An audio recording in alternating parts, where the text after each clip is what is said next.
ত্যাগের মহিমায় সারা দেশে উদযাপন হচ্ছে বৃহৎ ধর্মীয় উৎসব পবিত্র ঈদুল আজহা। প্রতিনিধিদের পাঠানো তথ্য ও ভিডিও চিত্র নিয়ে রাজীব আহমেদের রিপোর্ট। চট্টগ্রামে জামিয়াতুল ফালাহ জাতীয় ময়দানে সকাল 7:30টায় ঈদুল আজহার প্রধান জামাত অনুষ্ঠিত হয়েছে। City mayor doctor Shahadat Hossain সহ হাজারো মুসল্লি এতে অংশ নেন। রাজশাহীতে ঈদের প্রধান জামাত অনুষ্ঠিত হয়েছে শাহ মখদুম কেন্দ্রীয় ঈদগাহ ময়দানে সকাল 7:30টায়। সিলেটে ঐতিহাসিক শাহী ঈদগাহ ময়দানে পবিত্র ঈদুল আজহার প্রধান জামাত অনুষ্ঠিত হয়েছে। এছাড়াও বিভিন্ন উপজেলায় ঈদ জামাত অনুষ্ঠিত হয়েছে।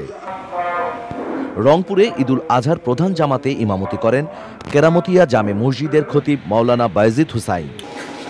বরিশালে ঈদুল আজহার প্রধান জামাত অনুষ্ঠিত হয় সকাল 7:30টায় কেন্দ্রীয় হেমায়েতুদ্দিন ঈদগাহ ময়দানে।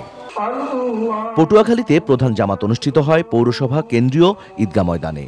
জেলা প্রশাসক আবু হাসনাত মোহাম্মদ আরিফিন সহ সর্বস্তরের মুসল্লিরা এতে অংশ নেন। খতিব ছিলেন বড় জামে মসজিদের খতিব মাওলানা আবু সাইদ। কক্সবাজারে সকাল 7:30টায় কেন্দ্রীয় ঈদগাহ মাঠে অনুষ্ঠিত হয় ঈদের প্রধান জামাত।